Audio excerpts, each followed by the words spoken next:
truth is the most convincing story that maps onto reality, and that's why the central narrative is falling apart. Right now in the United States, people should not be walking around with masks. We must see the central narrative for the fiction that it is. We are Americans. While elections are sometimes messy, this was a secure election. The founders began the fight for human liberty and self-governance, and it's up to us to finish the job.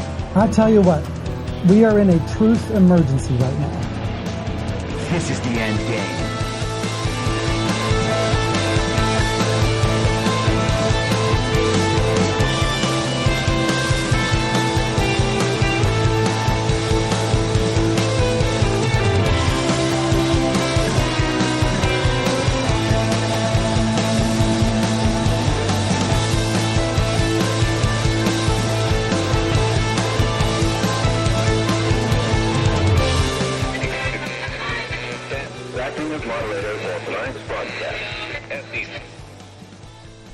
It's Friday, January 19th, 2024, the 1094th day of dystopia. I'm your moderator, Chris Paul. Let's be reasonable. A warm welcome and hello to all of you listening to the podcast on the day of its release. The only way to do that is by becoming a paid subscriber at I'mYourModerator.substack.com. You can do so for as little as $50 a year or $5 a month.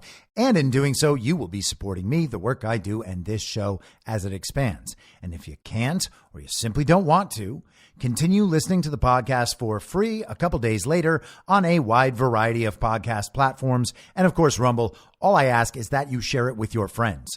You can find the links to the podcast, the writing, the social media, and the merch site by visiting linktree.com/I'mYourModerator.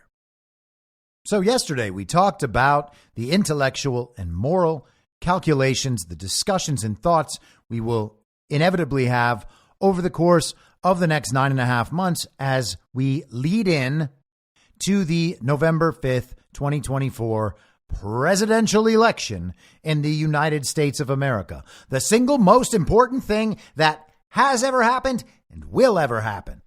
If you think all of this is just about who the American president is. And of course, it's not all just about that. So this is just a moment in the process, an important moment, one that could potentially see Donald Trump finally get justice for what happened 4 years prior. But it is just a moment, and we have to carry on after that. And between now and that point, it is not the only thing that we need to focus on. We have plenty to do and focus on between now and then in terms of spreading the truth and speeding along this great awakening. And then after that, the big projects still need to happen in reality, and those will require people's engagement and support. So there's a lot to look forward to that doesn't include obsessing over things like ballot harvesting or pretending that our elections really are legitimate in order to not discourage people from not voting as if everyone else is a child. Now, during that discussion, I talked about the administrative state, this massive bureaucracy that serves under the executive branch and essentially makes not only all our laws, but all of these various rules and regulations and taxes, these choices about who and what to fund or not fund. We have thousands and thousands of career government apparatchiks deciding how we should live, and they were never empowered to do that, certainly not through any constitutional means. So today I want to talk about some of Donald Trump's priorities in his next term as the mainstream media and the regime intelligentsia are coping with the fact that Donald Trump has not gone anywhere, and he is going to be throwing wrenches into all of their plans. The media is essentially focus group testing various political strategies and various messaging strategies to deal with this next term of Donald Trump as president. And it's to the point where we essentially have an entirely new genre in mainstream journalism, which is just Trump return panic. And so let's start with the intersection of the tearing down of the administrative state and panic over Trump's return. This is Ruth Marcus from yesterday, January 18th, in the Washington Post. Now, before we get started, let's see who Ruth Marcus is. Ruth Marcus is an opinion writer for the Washington Post, obviously. She is a previous finalist for a Pulitzer Prize for her commentary. She is extremely liberal. She is married to a man named John Leibowitz, who was Barack Obama's FTC commissioner, Yale undergrad, and then Harvard Law. So this woman has all the markers for a top-level regime communist. So, to the Washington Post. Courts have long deferred to federal rulemakers. That might end soon.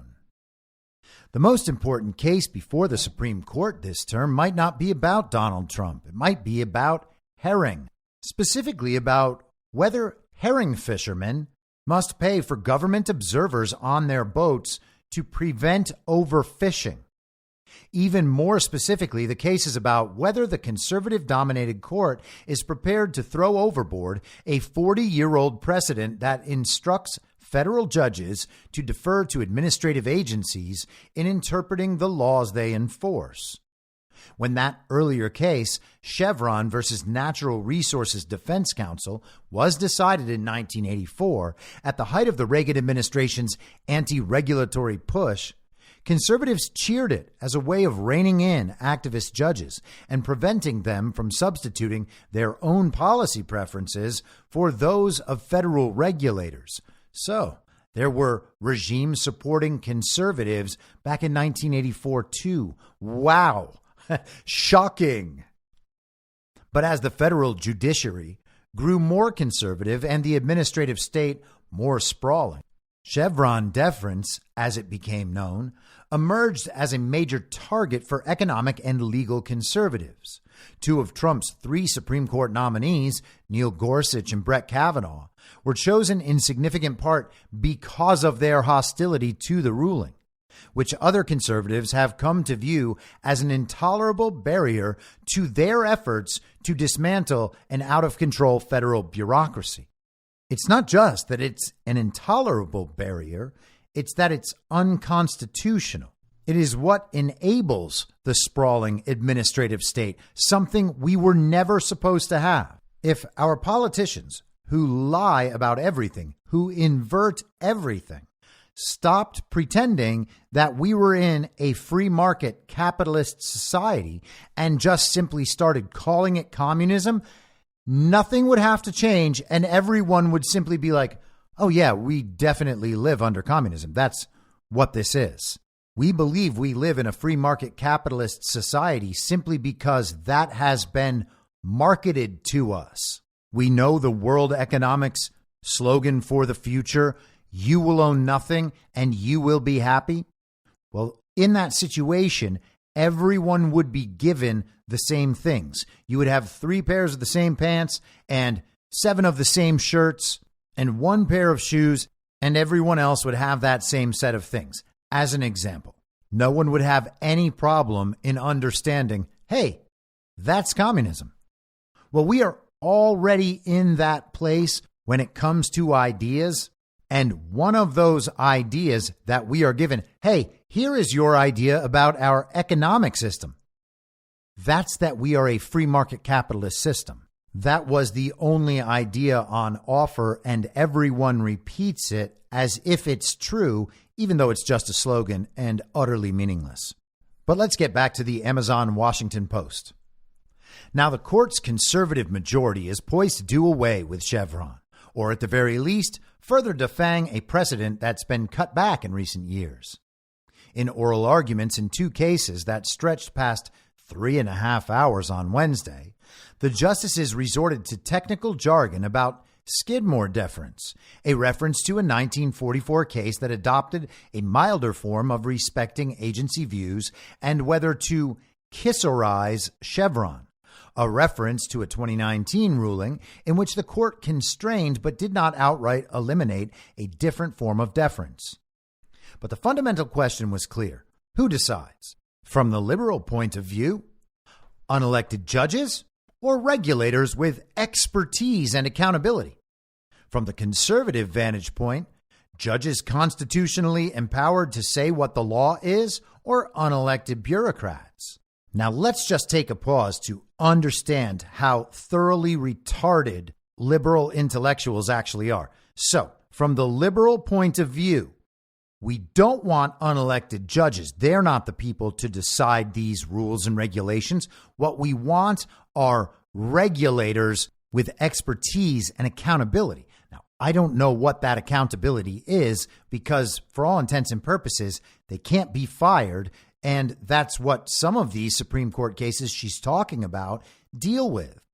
But let's break that down one step further, because she presented the bad side, unelected judges, with the good side. From the liberal point of view, of course, regulators with accountability and expertise. But here's the thing. Those regulators aren't elected either. So she's saying that the bad thing about the judges is that they are unelected. But the unelectedness doesn't matter when it comes to the thousands and thousands and thousands of federal bureaucrats who she is describing as regulators with expertise and accountability. Now, that is preposterously stupid. You have defined from the liberal point of view that it's bad to be unelected and then promoted the unelected. And let's go one step further. Our elections are illegitimate, so all of them are unelected. And when we really get down to it, well, everybody who was appointed by an illegitimate president, those people are going to have to all be jobless. Hey, sorry, commies. You could have become whistleblowers and then you'd be just fine. But instead, you just continued right along helping the regime. So what do you expect from us? Losing your job because you are employed as a communist bureaucrat is literally the least that can possibly happen. You should all be praying that that is the extent of it, but hey, we know you're all godless communists. The court's 3 liberal justices emphasized the limits of judicial authority and, more important, capacity. Why shouldn't the entity with all of the qualities, expertise, experience, on-the-ground execution, knowledge of consequences, why shouldn't deference be given to that entity? Asked Justice Sonia Sotomayor. Justice Elena Kagan, citing, quote, the countless policy issues that are going to confront this country in the years and decades ahead, end quote, put the stakes in stark terms. Will courts be able to decide these issues as to things they know nothing about? Courts that are completely disconnected from the policy process, from the political process, and that just don't have any expertise in an area, she asked? Or are people in agencies going to do that? That's what this case is about. Actually, no, that's not what this case is about, and that is not what it means to put something in stark terms. She actually loaded an entirely different and separate discussion onto putting it in stark terms. She did the opposite. She obfuscated. She made the issue more muddy. It's like these communists are just all upside down. Or maybe, just maybe, they invert absolutely everything because they're evil. The case is actually about whether or not all of those federal agencies are allowed to make laws when the Constitution specifically says that the lawmaking should be done by the legislative branch, and whether or not the legislative branch can completely abdicate its duty by delegating its authority to make law to unelected bureaucrats. Liberals pretend that this issue is about whether the EPA or some judge is going to set the standard for how much carbon monoxide can be emitted. But that isn't it at all. The judge's decision will be whether or not there is allowed constitutionally to be an EPA that makes these sort of decisions. That is an entirely different issue, and the obfuscation is obvious. But hey, how about those Obama judges? How about our first female Hispanic Supreme Court justice, being stupid, and our first lesbian justice being stupid. Oh, thank you, Barack Hussein Obama. Was that enough of the viewpoint of the brain-dead liberal feminists currently illegitimately seated on the Supreme Court? Well, no, you're leaving one out. You are leaving out Joe Biden's woman of color, Ketanji Brown Jackson, who just so happened to take it easy on pedophiles in her judicial career before ascending to the Supreme Court.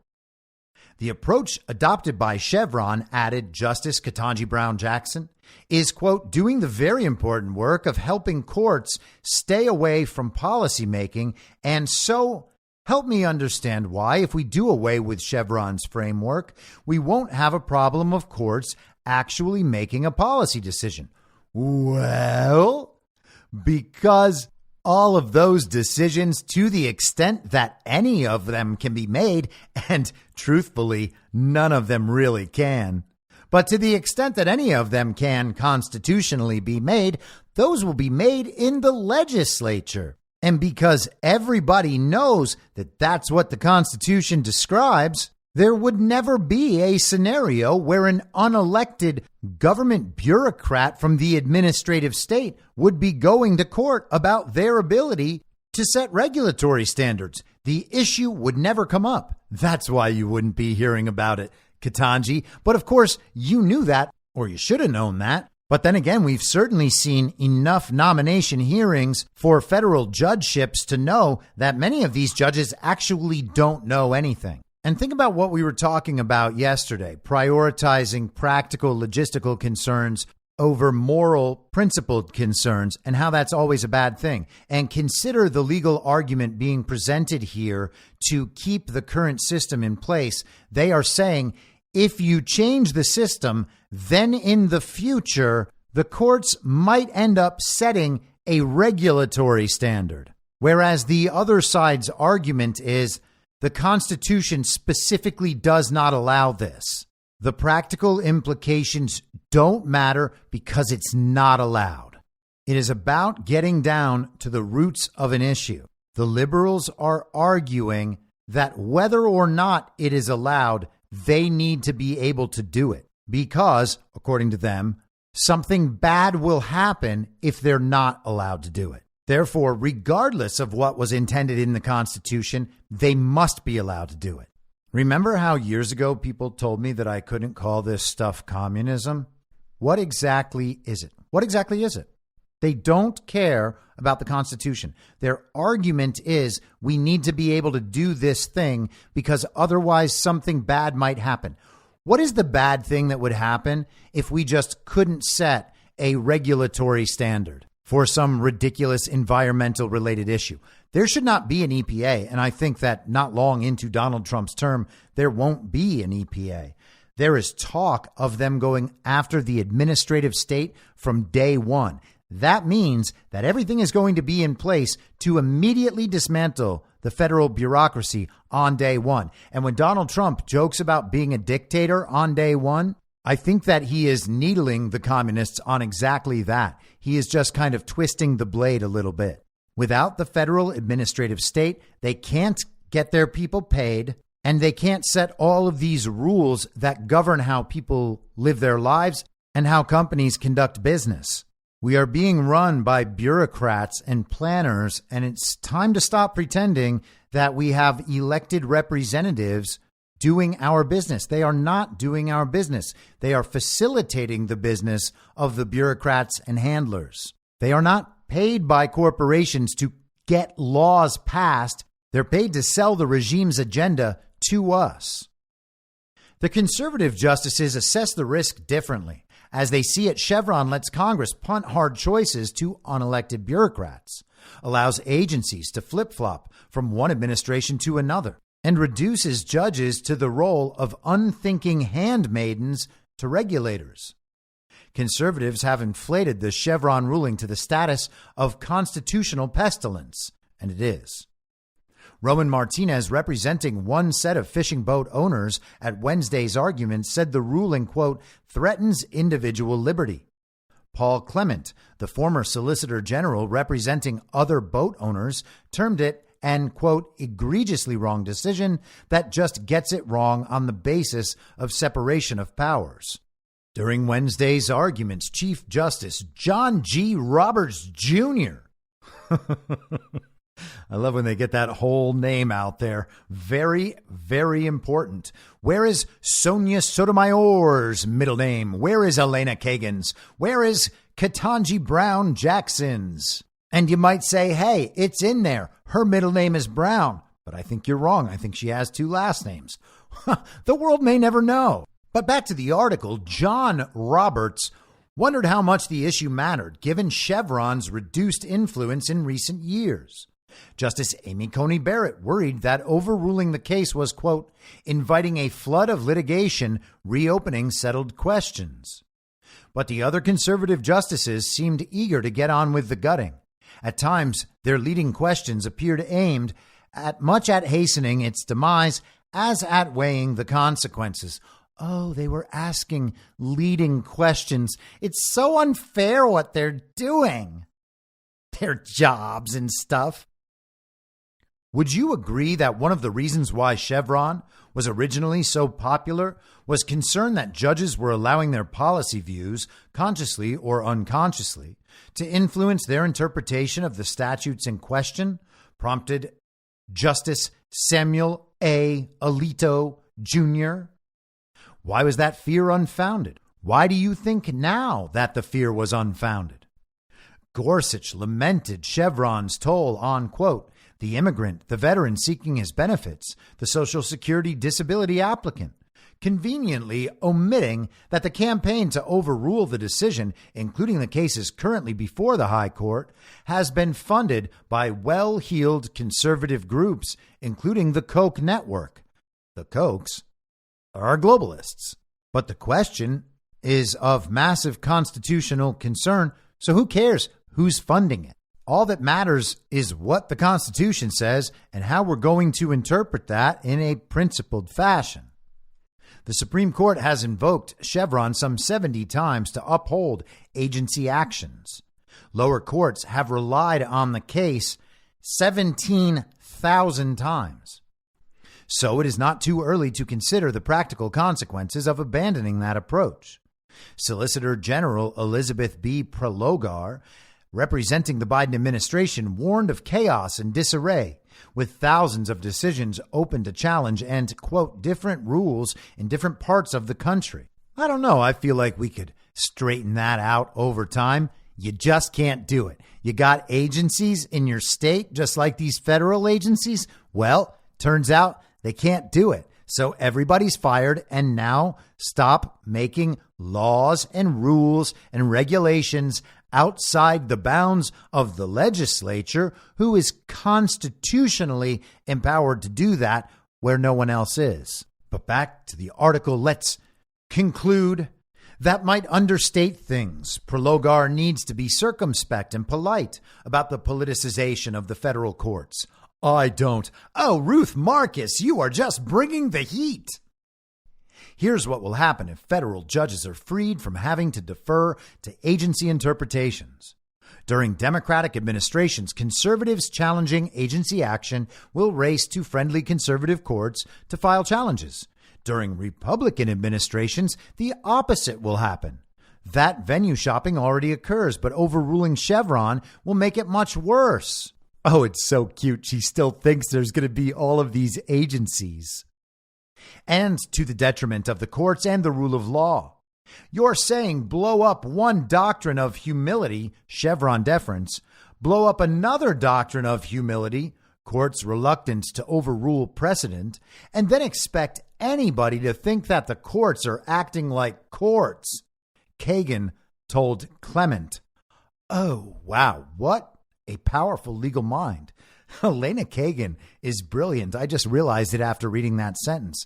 I thought, oh, this person is retarded, but nope, brilliant. Kagan's prognosis is grim, but not overblown. Unfortunately, it's not likely her conservative colleagues will heed the warning now that they have the votes. Aw, man, that's too bad. That's so unfortunate. They've been warned again and again and again, and they might not heed those warnings strictly because they have a majority, and that majority's purpose is to do things exactly like this. It's like they're just inflicting societal trauma on purpose. So that is some fairly glorious panic. Donald Trump and his MAGA supporters, we will all be, of course, framed as Nazis. And then when Donald Trump dismantles the federal bureaucracy and removes entire agencies and all the employees in them, he will be framed as, first of all, just an evil man for leaving so many people unemployed, whereas just days prior, they had jobs that they could not be fired from and pensions that would fill their bank accounts with taxpayer money for the rest of their lives. But that will only appeal to people's practical concerns. They'll feel bad for these government employees, but most people really aren't fans of government employees anyway. Now, I want to be clear that there are certainly some decent government employees out there. They have different interpretations of what government's purpose is than we do, and their interpretations have developed over time because of this society that we live in. Certain elements of what our government does are now expected as parts of what a government should do, even though they're totally unconstitutional. And so we kind of need to relearn and rethink what the government is supposed to do in the first place.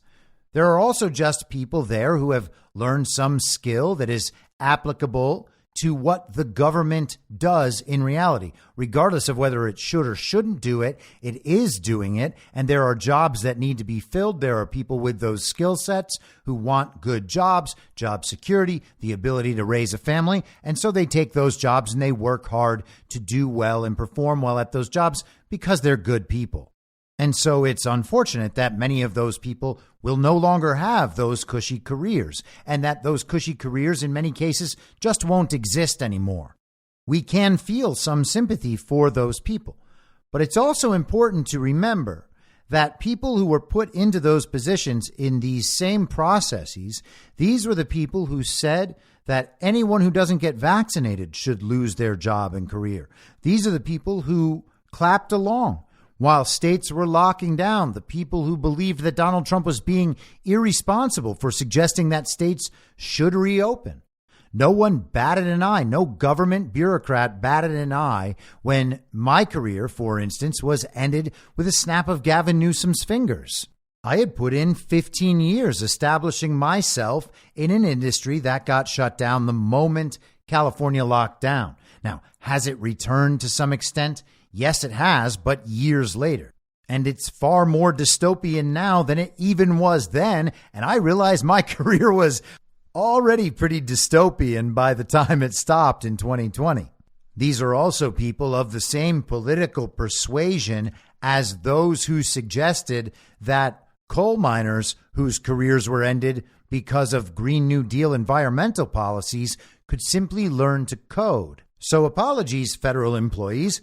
But as I've said many times now, you've had years of warning. You've had years of opportunity to understand that this is coming. It's wise to develop your skill set and prepare your resume to find gainful employment in the private sector like everyone else. The agenda these people have been implementing calls for the wiping out of entire industries. Some of that is just due to climate, but much of it is due to AI. These are parts of their agenda that promise to put millions and millions and millions of people out of work. These are the people, and we'll get to some World Economic Forum stuff later, but these are the people who go along with Yuval Noah Harari when he says that there is an entire class of useless eaters on this planet, and we need to figure out what to do with them. The same people who are pushing depopulation programs. It is unfortunate to sweep up all the good and decent people who are working hard in good faith because they believe that they are helping the government make American society better. It is unfortunate that they get swept up with the rest, but the federal bureaucracy has been pushing this global regime agenda forward for decades. There isn't a noticeable good part of it And to the extent that any part of it is necessary, those parts would show themselves as necessary through natural processes once it's all been eliminated.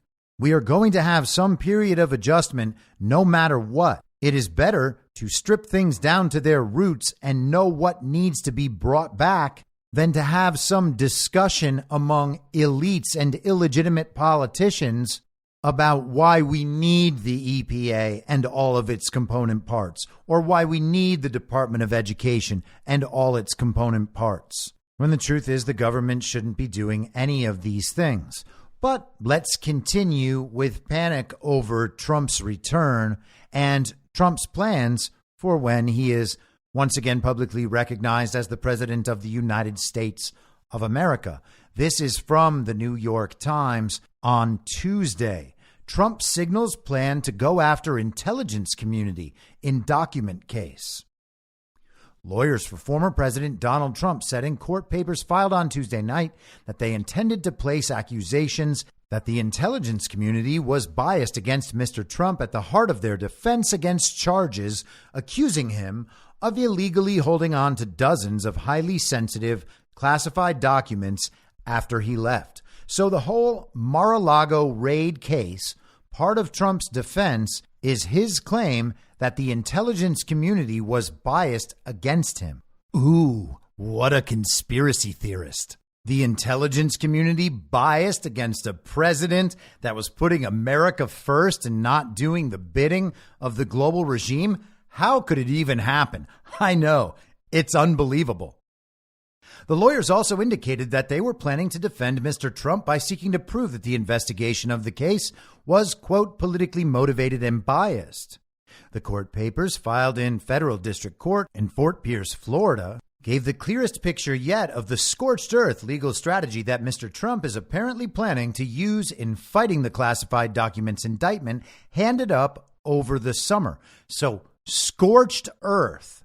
Donald Trump is going to tell everybody about what the intelligence community really does. And to this writer, Alan Feuer of the New York Times, that is a scorched earth strategy. Donald Trump is so desperate to not be put in prison for something he didn't do that he's willing to let the country know about what the intelligence community really does do. Oh, that bastard. While the 68-page filing was formally a request by Mr. Trump's lawyers to the Office of the Special Counsel, Jack Smith, to provide them with reams of additional information that they believe can help them fight the charges, it often read more like a list of political talking points than a brief of legal arguments. Criminal defendants routinely make such requests in what are known as motions to compel discovery, but many of the requests in Mr. Trump's filing appeared intended to paint Mr. Trump as the victim of the spy agencies that once served him, and of purported collusion between the Biden administration and prosecutors who have filed some of the 4 cases he now faces. So again, it is out of bounds. This is a scorched earth strategy for Donald Trump to motion the court to compel discovery. That means have the court tell Jack Smith's special counsel's office that they need to produce information to Donald Trump and his attorneys that they can then use as part of their defense. And they are concerned about the intelligence community's biases, and they think they know where evidence of those biases may be. And so they want the special counsel to produce that information because it's important for their defense, which is entirely rational and natural. It's principled. It's moral. If the intelligence community is, in fact, operating against a duly elected president, the president should actually be able to use that as part of his defense. They're not supposed to do that. And if all of the news of the last few weeks about Jack Smith's office and Fani Willis's office, all the crazy stuff happening with Letitia James and that lunatic Engeron up in New York, if all of that is representative of reality and it is being communicated accurately to us, then Donald Trump has every reason to believe that the illegitimate Biden administration was involved as well. Compelling discovery from these entities is necessary as part of his defense. What happens if Jack Smith can't produce it after being compelled to produce it? Well, then you'd have to wonder, does Jack Smith actually have this information? And if Jack Smith doesn't, who does? And if this information does not exist, why not? What is the illegitimate Biden administration? Is it even a real administration? At some point, you think these questions might actually come up in reality because it turns out it's not a real administration. And who's been saying that for all these many years? Well, that's us and basically no one else. Let's continue. That portrait was in keeping with Mr. Trump's persistent refrain that the so-called deep state has been out to get him nearly from the moment he entered public service. Such allegations have proved politically useful to Mr. Trump, even if his evidence in support of them has often been dubious or lacking. And that is hilarious. That is one of the strategies used by people who are experiencing total inversion within the false reality. They think that they are calling small bits of doubt into various claims, a series of claims. Let's say that Trump has made 50 claims about deep state influence. And yes, I understand that there are many times that. But let's say there are 50. And in 10 of those cases, according to Alan Feuer or Feuer or Führer or however his name is pronounced, 10 of them are on what he considers dubious grounds. And one of those claims, Alan Feuer will not agree that there is any evidence whatsoever. Again, from his perspective, not from anyone else's perspective, from his perspective.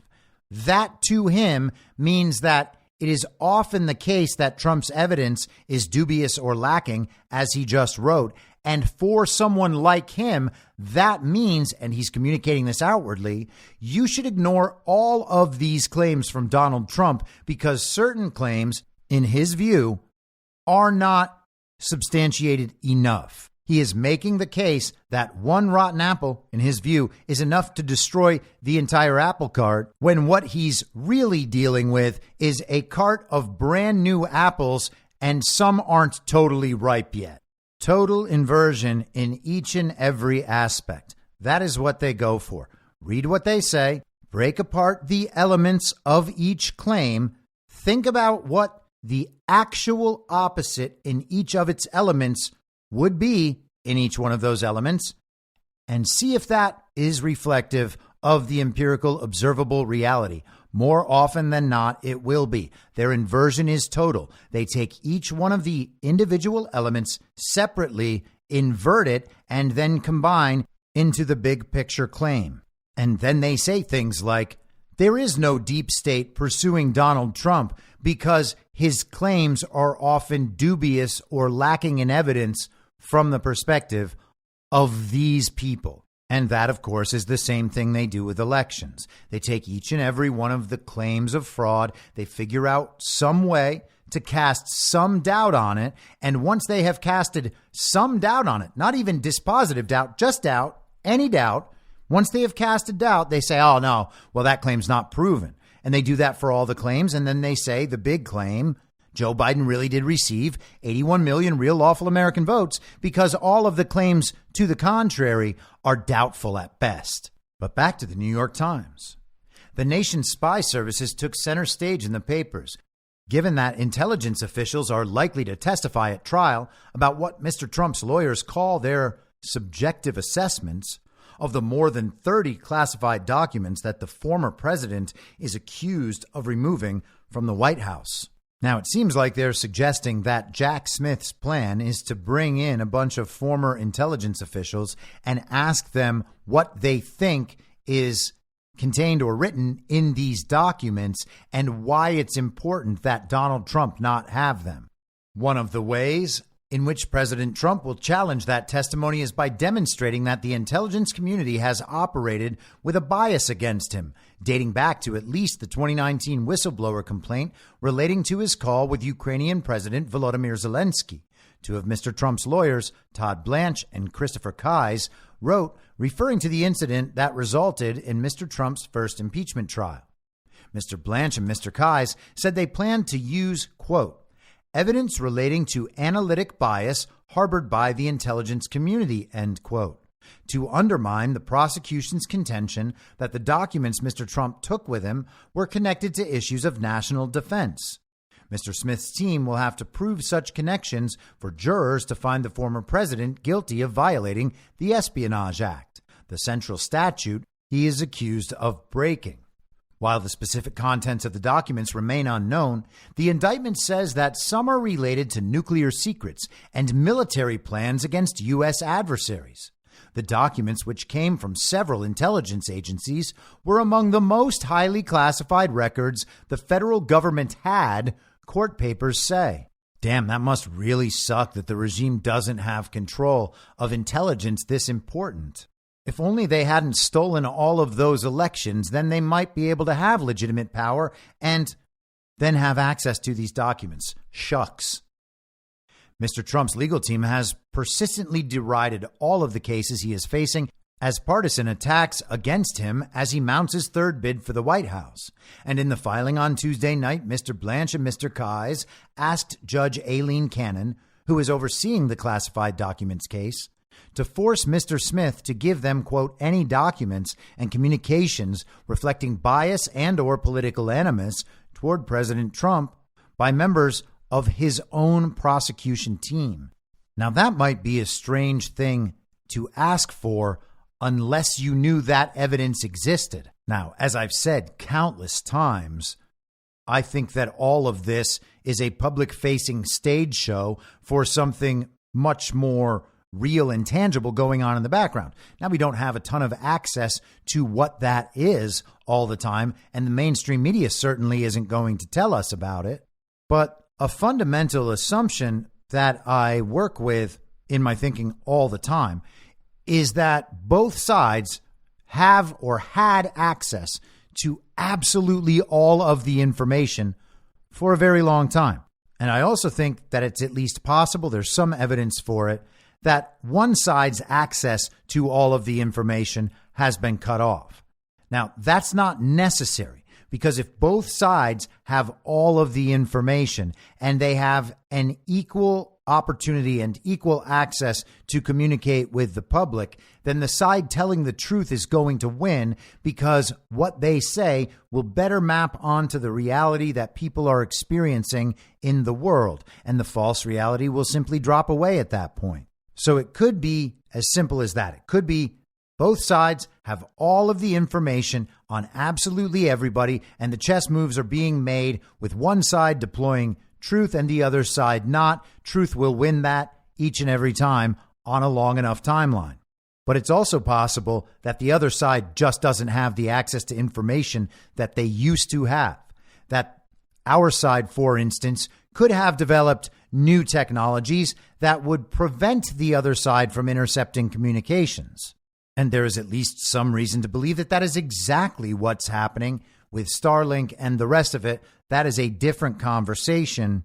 There's also ample evidence to point to support the case that the illegitimate Biden administration does not have access to intelligence.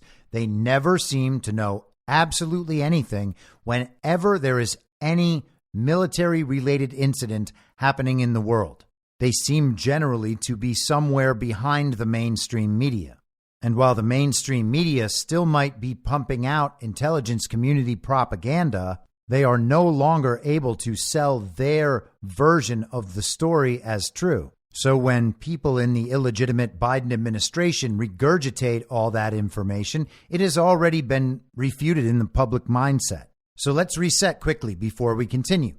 Trump and his team of lawyers are filing a motion to compel discovery for Jack Smith's special counsel team to produce evidence indicating intelligence community bias against Donald Trump.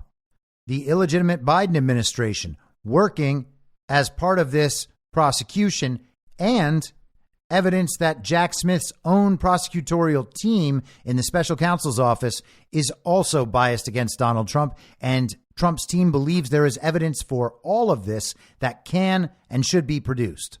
So let's continue. The filing additionally asked for information about one of Mr. Smith's chief deputies, Thomas P. Wyndham, who has taken the lead in prosecuting the other federal case that Mr. Trump is facing, one in which he stands accused of plotting to overturn his 2020 loss to Joseph R. Biden Jr. In a previously undisclosed detail, the filing noted that Mr. Wyndham had also played a sizable role in prosecuting the classified documents case. Mr. Trump's lawyers noted, for example, that the National Archives, which set in motion the document investigation after it discovered sensitive records in a trove of materials that Mr. Trump returned to its office after leaving the White House, had reached out to Mr. Wyndham in February 2022. The lawyers said that Mr. Wyndham, aside from the interviews he conducted during the election interference case, also conducted 29 interviews in the classified document case. The filing also asked for additional information about a security clearance from the Energy Department that Trump somehow maintained well after leaving office. That quote-unquote inconvenient truth, as his lawyers described it, could help Mr. Trump defend himself against charges that he illegally held on to at least one of the documents in the case, a record related to nuclear weaponry. So we are finding out that Trump somehow held on to his high-level security clearance from the Energy Department. Now, could that be Q clearance? Well, it certainly could be. Do we know it is from this? No, we don't. But gosh, that would be so interesting if they have to go out and admit that publicly. What in the world would former President Donald J. Trump be doing with a high-level security clearance from the Energy Department when he's totally not president anymore? Gosh, it's so interesting. I wonder why New York Times reporters never follow up on that to get the answers to that question. I mean, it's been months since we knew about that. Why haven't they figured it out? Gosh, it's so frustrating being a journalist. Just bashing your head into a brick wall every night. We can't find why Trump has this clearance. Yeah, it probably doesn't matter. Let's just still pretend he's so indicted.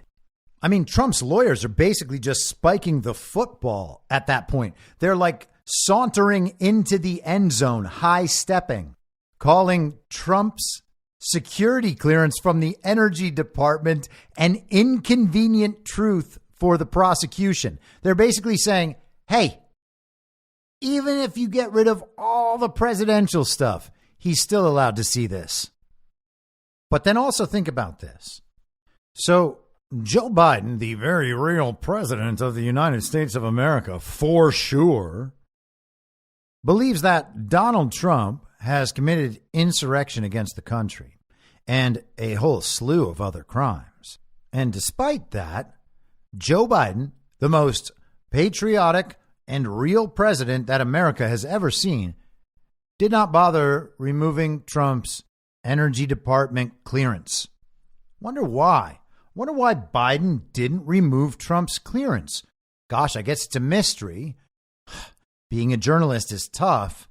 Maybe the New York Times will tell us one day why Joe Biden didn't do that, even though Donald Trump is accused of all these grave crimes. The Biden administration doesn't even take away his security clearances, and Donald Trump just gets to fly around the country on his big Air Force One style plane, just making speeches and leading the actual opposition movement in this country. It's so weird. Donald Trump, they're going to lock him up for 700 years, but he is still the figurehead of the most powerful resistance in the world. Got it. Makes sense. The filing on Tuesday night was similar in tone and substance to a discovery request that Mr. Trump's lawyers made in November in the election interference case, which is unfolding in federal district court in Washington. In that filing, the lawyers suggested that they planned to question the findings of the intelligence community that the 2020 election was conducted fairly, and that was only one report from the intelligence community. They also indicated that they intended to raise a host of distractions as part of their defense, saying they wanted to drag unrelated matters like the criminal prosecution of Mr. Biden's son Hunter into the case. Oh, they're raising distractions as part of their defense? Or is that just how you want to pretend things are, Alan Fuhrer. And check out how important Alan Foyer's job is. According to the New York Times, Alan Foyer covers extremism and political violence for the Times, focusing on the criminal cases involving the January 6th attack on the Capitol and against former President Donald Trump. Oh, extremism and political violence, and he's focusing on a false flag event and the regime's prosecution of its political opponent. Once again, total inversion. Let's continue with mainstream panic over Trump's return. These articles are especially hilarious because they all have to accept some hopes that were dashed for these people and what that means for the future. They are simultaneously coping and panicking. I mean, it's just beautiful. This is NBC News from Sunday. Fears grow that Trump will use the military in dictatorial ways if he returns to the White House. Donald Trump is sparking fears among those who understand the inner workings of the Pentagon that he would convert the nonpartisan U.S. military into the muscular arm of his political agenda as he makes comments about dictatorship and devalues the checks and balances that underpin the nation's 2-century-old democracy. Oh, the drama. The nonpartisan military. The nonpartisan military. I've never heard the military described as partisan in any way, nor have I heard it described as nonpartisan. But who cares? We know what they use this word for. When they say that something is nonpartisan, they mean that everybody uses it equally. They expect their audience will be totally convinced by the controlled opposition dynamic that's been set up for them. It's red versus blue, Republican versus Democrat, right versus left. Everyone believes that is what's real. So if something is nonpartisan, that means it's advantaging neither the Democrats or the Republicans. And they can get away with saying that because the truth is it's benefiting the Democrats and the Republicans just as much in the same ways. The uniparty left and the uniparty right are working toward the same goals. So think about how they're framing this. Once Trump gets into office, the military will be what? A Republican military at that point? Is that how it'll become partisan? Oh, no, you're going to frame it as only Donald Trump's military. He is a dictator, and he has then seized the command of the military for himself, which is an unusual picture to paint for these people, considering that Donald Trump would only be able to do that if he is elected overwhelmingly by the American people. Or at least that's true as a function of the surface level interpretation where Joe Biden really is the president and our elections are real and blah, blah, blah. And it obviously ignores the possibility that the American people en masse would be pushing for Donald Trump to do what they're panicking about him doing. A circle of appointees independent of Trump's political operation steered him away from ideas that would have pushed the limits of presidential power in his last term, according to books they've written and testimony given to Congress. Most were gone by the end. In a new term, many former officials worry that Trump would instead surround himself with loyalists unwilling to say no. And it's, again, hilarious that they think loyalists would be unwilling to say no so as to not anger Donald Trump, when anyone who is a loyalist is just 100%, yeah, go Trump. Please, by all means, do all of this stuff. Any of us would gladly go work for Donald Trump and implement this agenda. I would be willing to say no. I would just have no reason to do it because I actively support this agenda, and so will the majority of the American people. Now, this is quite a long article, so I just want to go through kind of the introductory section and then hit a couple pieces here and there. So let's continue. Trump has raised fresh questions about his intentions if he regains power by putting forward a legal theory that a president would be free to do nearly anything with impunity, including assassinate political rivals, so long as Congress can't muster the votes to impeach him and throw him out of office. And of course, this is a dramatization of Trump's pursuit of presidential immunity in the scope of these indictments. The courts are deciding right now the extent of presidential immunity. Trump asking the court to weigh in on that important question is not somehow a subversion of our Constitution. The framing of this stuff, it's absurd. These people are either stupid or just so dishonest, and it could be both, to be honest. Now, bracing for Trump's potential return, a loose-knit network of public interest groups and lawmakers is quietly devising plans to try to foil any efforts to expand presidential power, which could include pressuring the military to cater to his political needs. So a resistance to a future Donald Trump is rising up right now. But we cannot call that a subversion or a soft coup or anything like that. They're not undermining a duly elected president in his role as commander-in-chief during a time of ongoing war. They're actually just working to restrain someone who would be president but shouldn't be. The funny part is that when they plot a coup in public like this, as they have done in multiple cycles before, people become so accustomed to these ideas that they don't even recognize there's something seriously wrong going on.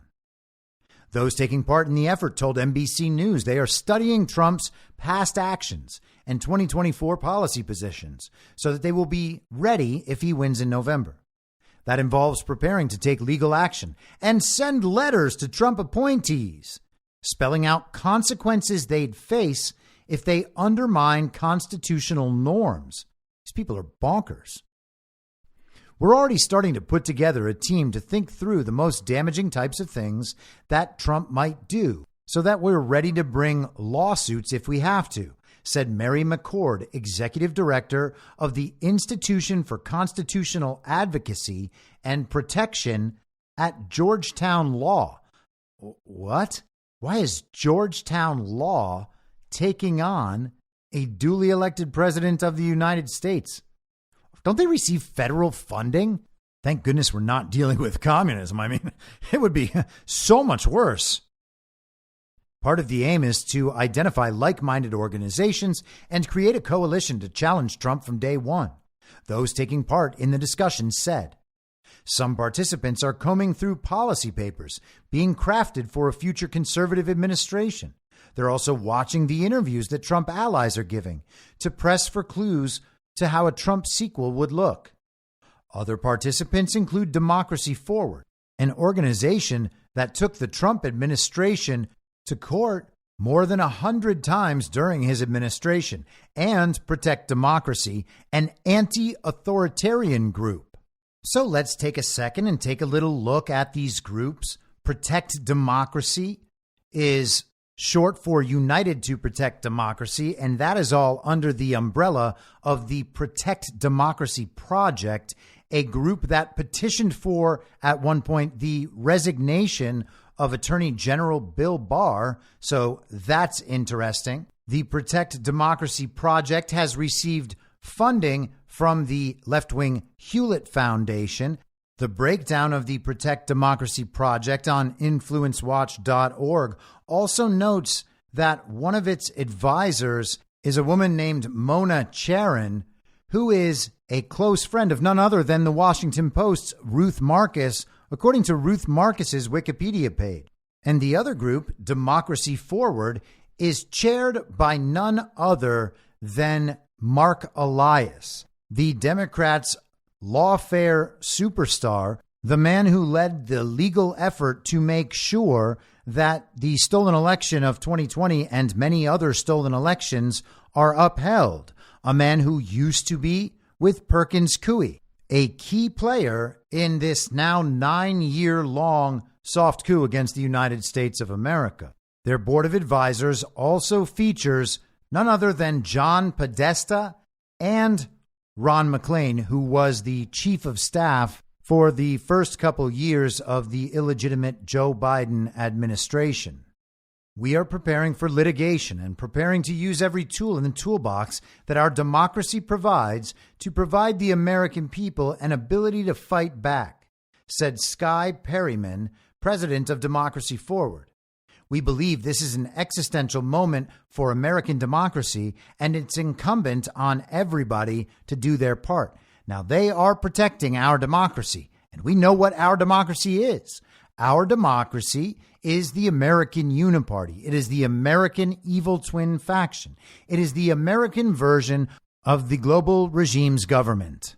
They rig elections, they declare themselves the winner, and then whatever they do that follows is thereby democratic, and the only thing that could be democratic. And anything that contests what they want to do is anti-democratic. It is actually destroying our democracy, which really is their dictatorship, a total inversion like everything else. America's commander-in-chief has vast powers at his disposal, some well-known, others not so much. Some lawmakers and pro-democracy advocates worry that there may be nothing stopping a president from mobilizing the military to intervene in elections, police American streets, or quash domestic protests. And man, that must suck for them to know that all of the normal subversions, all the different ways they cheat and manipulate and undermine and usurp might be confronted by the American military, led by Commander-in-Chief and President Donald J. Trump. I guess that might cause me to panic too. Wary of Trump's staying power. He is running about even with President Joe Biden in the polls. That's not true at all. He's running far out ahead of Joe Biden in the polls. Democratic lawmakers, already known to be adversarial to Trump, are working on a parallel track. Among the least understood tools available to a president is the Insurrection Act. Vaguely worded, it gives a president considerable discretion in deciding what constitutes an uprising and when it is okay to deploy active duty military in response, experts say. Some lawmakers on Capitol Hill worry that Trump might invoke the act to involve the armed forces in the face of domestic protests or if the midterm elections don't go his way. Oh, wait a second. He's going to use the military in the 2026 midterms? What kind of speculative conspiracy theory nonsense is this?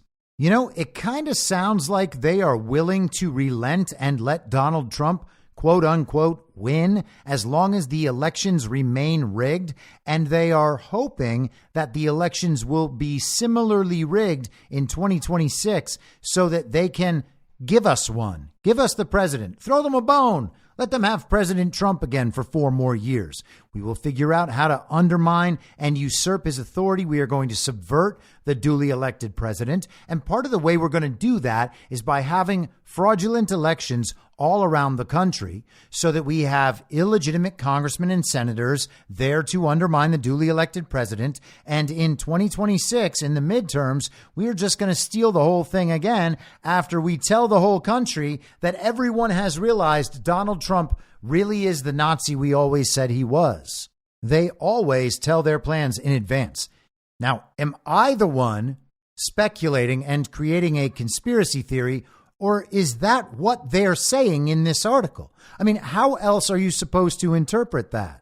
If our elections are fixed by 2026, there is no way anyone would ever consider voting the regime back into power. And so these writers are engaging with a scenario where Donald Trump wins, but they can still steal elections. That is a pretty specific scenario. Senator Richard Blumenthal is crafting a bill that would clarify the act and give Congress and the courts some say in its use. Its chances of passage are slim, given that Republicans control the House and are largely loyal to Trump. Well, for now, Mike Johnson, if he passes another continuing resolution for the February 2nd deadline, as he has just done, will very likely face a motion to vacate. And at that time, I imagine we will see, as I said months ago, a Liz Cheney speakership or maybe an Hakeem Jeffries speakership. So this problem of advancing Richard Blumenthal's changes to the Insurrection Act would go away at that point. The Congress could go ahead and pass those right out in front of the American public, and we could spend the summer arguing about the Insurrection Act. And hey, maybe we should. Bring it on, commies. We're good. We are good. Bring all the issues out. Let's get those lines painted across the field. Let's set all the rules in place, and then let's play ball, baby, because we are not afraid of you. There are an array of horrors that could result from Donald Trump's unrestricted use of the Insurrection Act, Blumenthal said in an interview, probably crying. A malignantly motivated president could use it in a vast variety of dictatorial ways, unless at some point the military itself resisted what they deemed to be an unlawful order. But that places a very heavy burden on the military. Trump's vow to seek retribution on behalf of those he says have been wronged and betrayed has sparked fears that he would use presidential powers more broadly as a cudgel against political foes. And they say this supporting an illegitimate president who is prosecuting his political opponent. They don't even care. Why don't they care? Because they know their audience is retarded and will never actually get upset about that. Compounding the anxiety, he remarked at a Fox News town hall last month that he would be a dictator, though only on his first day in office for the purposes of closing the border and drilling for oil. He later posted on his social media site that he had made that remark in a joking manner, and he certainly did. Everybody could see that. More recently, Trump told a Fox News town hall in Iowa that, quote, "I'm not going to have time for retribution. Detractors aren't buying it. He's a clear and present danger to our democracy," said William Cohen, a former Republican senator from Maine and defense secretary in the Clinton administration who is not involved in the loose-knit network. His support is solid, and I don't think people understand what living in a dictatorship would mean. Oh, no, commie. We understand. We've seen exactly what it would mean over these last few years. The article repeats the slogans about how Donald Trump and his immunity proceedings, if he were to be granted presidential immunity, could then do all of the most horrifying things ever and no one could hold him accountable. And then the article returns to a discussion of the Insurrection Act.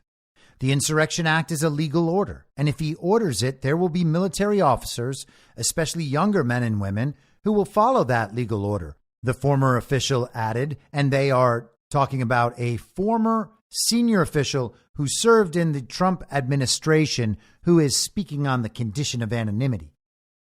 In policy videos posted to his website, Trump said he would provide record funding for our military. He faulted Biden for enacting woke policies that are hampering military recruitment. And he said he would flush out what he called Marxism, communism, and fascists. Trump's allies say there is little doubt that he would make the military a particular focus. They add a quote from Steve Bannon, who says the Pentagon is going to be a super high priority, and they have to understand there will be a new sheriff in town.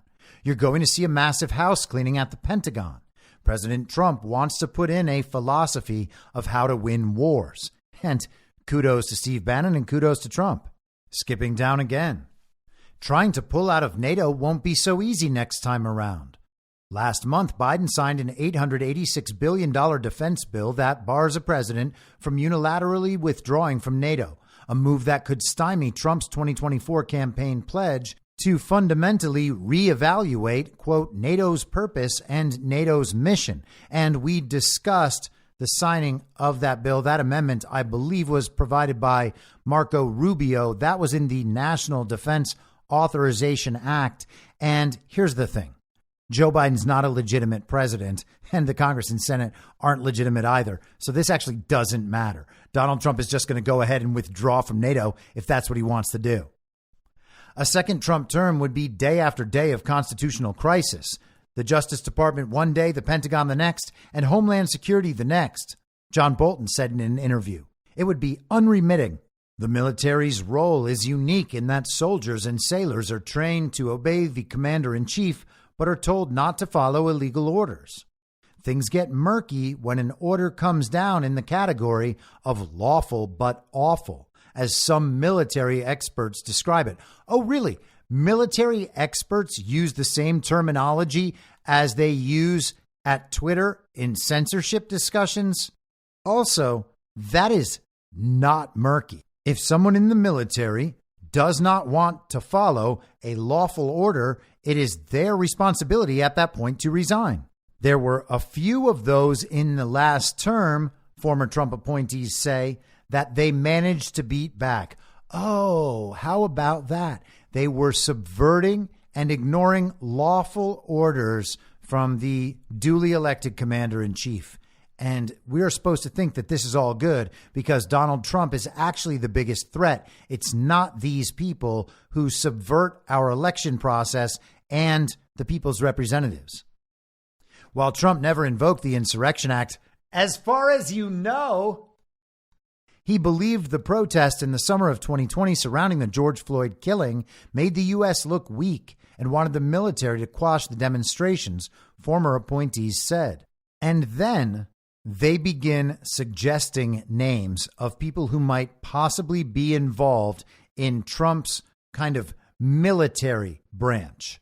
They talk about Keith Kellogg, Michael Flynn, Mike Pompeo, and Christopher Miller. And then we get this quote from Mark Esper. The starting point for a second Trump term will be the last year of his first term. The caliber of civilian leaders you would want to see in the Defense Department and elsewhere won't be there. Loyalty will be the attribute Trump will be seeking above all else. He won't pick people like former Defense Secretary Jim Mattis or me who will push back on him.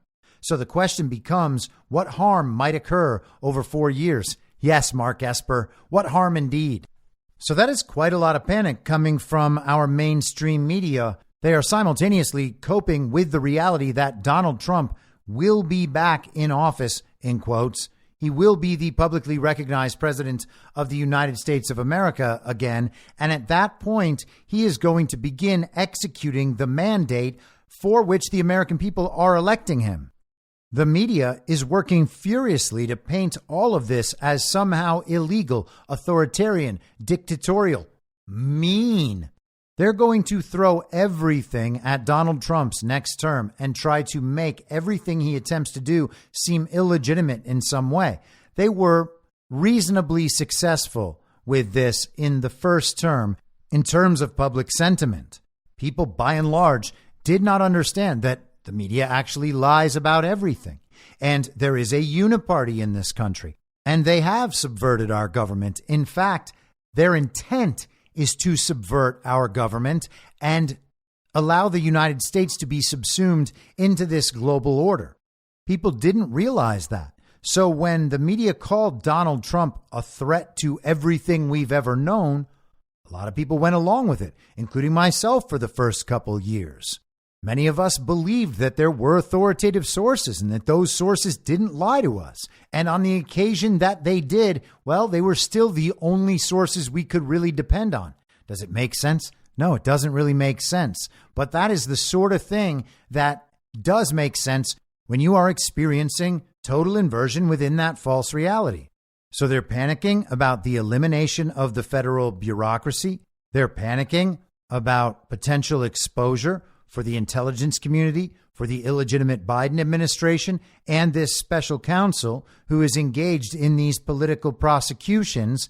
And they are panicking about Donald Trump's willingness to invoke the Insurrection Act and use the United States military for its intended purpose, which is to uphold our Constitution and do whatever that might require. And it just so happens that it requires holding accountable thousands and thousands and thousands and thousands of corrupt politicians and bureaucratic stooges who have engaged in this usurpation of the United States. But they are not only panicking at home, they are panicking abroad as well. They are panicking at the World Economic Forum. And we may get into some more of this next week, but I do want to hit just a couple of things. This was the big story from Wednesday night and all day yesterday. Donald Trump commenting in his speech from New Hampshire that he would never allow the implementation of a central bank digital currency. We're developing, through technology, an ability for consumers to measure their own carbon footprint. What does that mean? That's where are they traveling? How are they traveling? What are they eating? What are they consuming on the platform? So individual carbon footprint tracker.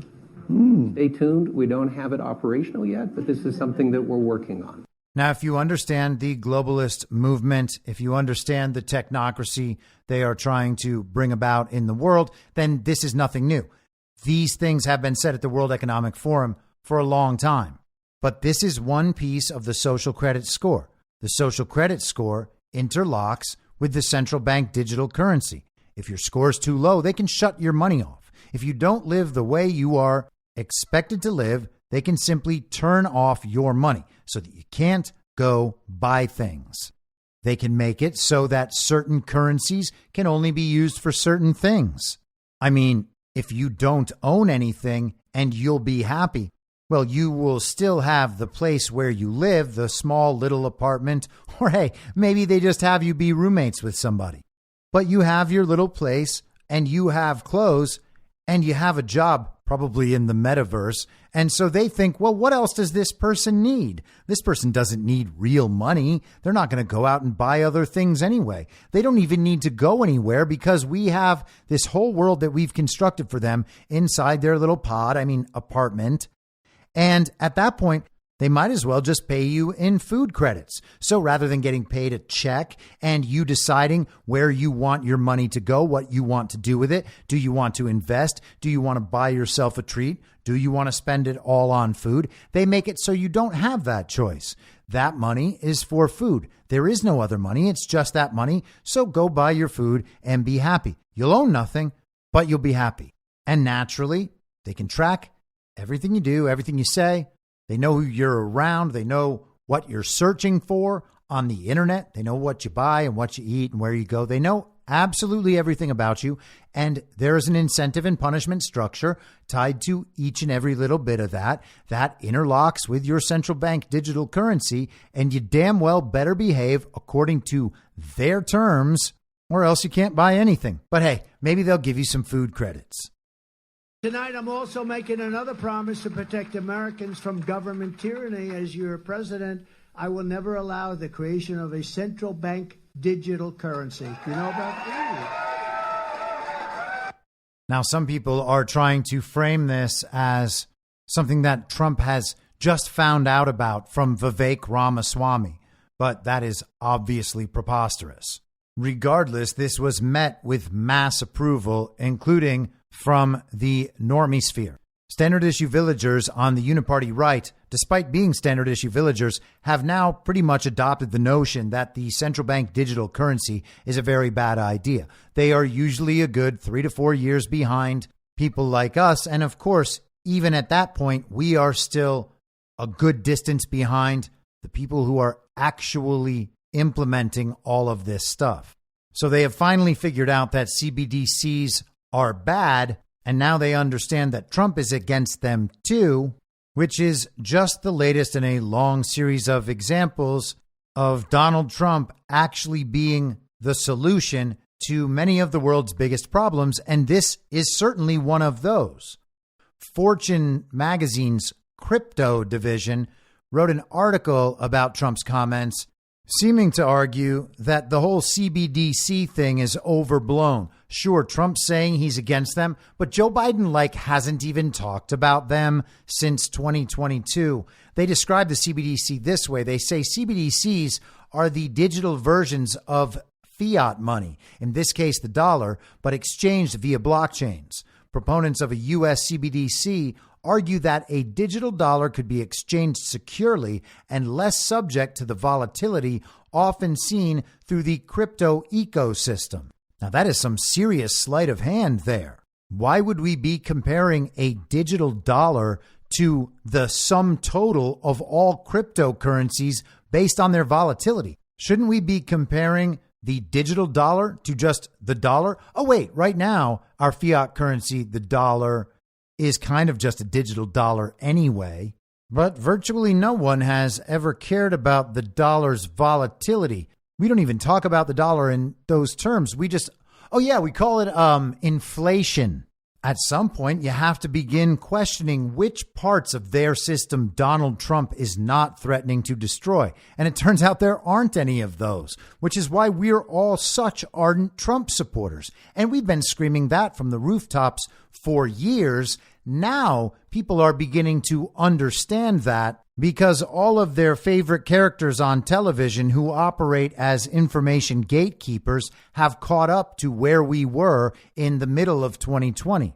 But let's go really big picture. We're all told that we are conspiracy theorists for talking about the New World Order and how we are adamantly opposed to the global order.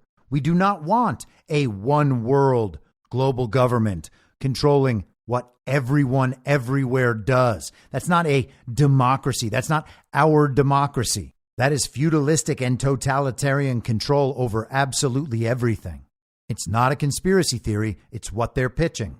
This is the illegitimate Biden administration's national security advisor, Jake Sullivan. That order seems to not be the order anymore. We are on the way to a new order, so we are between orders. Do you agree with that, or are there ways of what are we able to keep on the positive side from the old order to bring into a new world order, and how can we avoid that new world order becomes like a jungle growing back, and we rather have an order based on international law and the principles that have brought us prosperity and freedom for decades? I guess, and maybe this is the old kind of teacher in me coming out. I think of this a little bit more about a transition of eras rather than a transition of orders, but the two are kind of cousins of one another. The reason I draw the distinction is because I don't think the international order built after 1945 is getting replaced wholesale with some new order. It will obviously evolve as it has evolved multiple times over the decades since 1945. But I do think in a more sharp and distinctive way, we are moving into a new era, and that's what I talked about in my remarks, that we are, the post-Cold War era has come to a close. We're at the start of something new. We have the capacity to shape what that looks like, and at the heart of it will be many of the core principles and core institutions of the existing order, adapted for the challenges that we face today. So how about that? A world order that was put into place in 1945, right after World War II? Gosh, thank goodness that the good guys won World War II, huh? I mean, imagine the good guys didn't win World War II. Or imagine the good guys did win, but also they just let all those Nazis go all around the world and continue operating within governments. In fact, they helped those Nazis infiltrate governments. And imagine if the good guys totally won World War II and then allowed the Nazis into all of their science programs and told everybody that it was okay because of space shuttles. And imagine they just continued all their medical experimentation and all of their work on creating an advanced human species. And imagine that anytime anyone even questioned whether or not that stuff might have happened, even though they already tell us it did happen, they're called anti-Semitic. Gosh, thank goodness the good guys won World War II. And you know what? The way that we know for sure that the good guys won World War II is because we blasted the shit out of Japan with nuclear bombs. And there's no evidence that that's true. But to be sure, everyone heard it on the radio. And that's almost the same as proof. And hey, I know it's really upsetting whenever anyone suggests that nukes might not be real just because there's no proof that they are real and because the Manhattan Project was started at Bohemian Grove. But I know they are super, super real, just like viruses and AI and climate change. They're all existential threats that are totally man-made and allow us to destroy the planet and all of humankind as if men had become gods just through their ability to wield such power. But I know it's all very real. So the illegitimate president's national security advisor is suggesting that it's not going to be a total overthrow of the world order, which used to be the New World Order. Now they are framing it, the New World Order is whatever comes next, because of course that would be new. So any world order that is changed is a new world order. It's all very confusing. But Sullivan is saying that a lot of the apparatus would remain in place, but there could be some changes. Now, last year, we talked about how George Soros had handed the keys of the Soros operation off to his son, Alexander. Now, Alexander is young and retarded, and Alexander was also at the World Economic Forum, and he had this to say on a panel. The clip is 2 minutes and 24 seconds, but at least 2 minutes of it are him saying or ah or or, you know. You know, I don't think that that's the fundamental. I don't think the technology is the fundamental issue in democracy. Democracy is messy. I mean, you know, democracy is about contestation of ideas. It's about plurality. It's about people having different truths. Actually, now, fundamentally, how society lives together civically in those contestations. Is obviously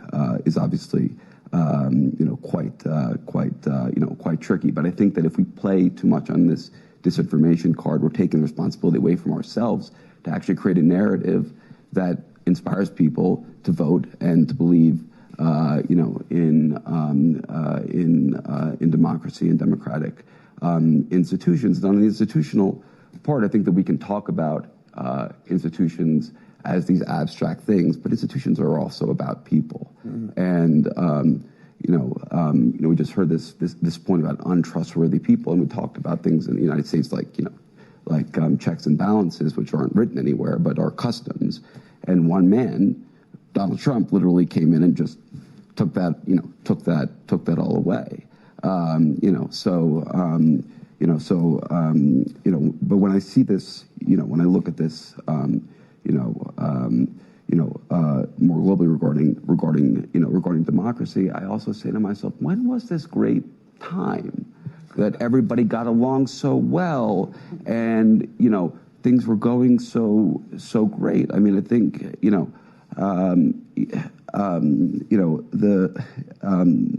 I think that we really have to be careful here in this nostalgia.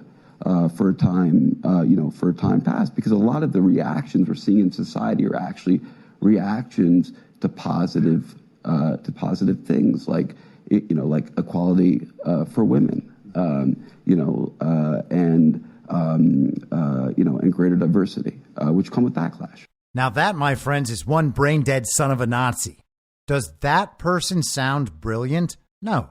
He sounds like an incompetent ne'er-do-well who would not be anywhere near a position of power were his dad not one of the most evil Nazis that has ever walked the earth. Now, as I said, Donald Trump is the tool to destroy all of it. Hence the panic. Hence the discussion. We were supposed to have moved on from Donald Trump. We were supposed to have moved on to Ron DeSantis or some other establishment Republican figure. None of this was supposed to be happening at all. Hillary Clinton was not supposed to lose. But here we are, and the goal is the goal. The standard is the standard, and we will have to rise to meet it. And here's Donald Trump letting us know who and what we are dealing with. Now, Biden is a threat to democracy. He's an absolute threat to democracy. He's very dangerous for a couple of reasons. Number one, he's grossly incompetent, which is the number one reason. But he's also, actually, in his own way, it's not him. It's the people that surround him. You got some very bad people surrounding him at that desk. You have people running the Department of Justice surrounding him. They're young and they're smart and they're communists and they're Marxists and they're fascists. And they're running this country. They're running it right into the ground. It has always only ever been that. I will be back on Monday at the same reasonable time on the same reasonable podcast network. I don't have a network. Masks and lockdowns don't work. They lied to you about a pandemic, and Joe Biden will never be president. In my mind, that's the end game. If you're listening to this episode for free, you can support me and support the show and the work I do by signing up for a paid subscription at imyourmoderator.substack.com. You can do so for as low as $50 a year or $5 a month. Comes out to under a quarter per episode, and you'll blast right through the paywall for all of the writing. The merch store is www.cancelcouture.com, and you can find everything else by heading to Linktree. Linktree.com/I'm your moderator. And I'll see you soon out on the range.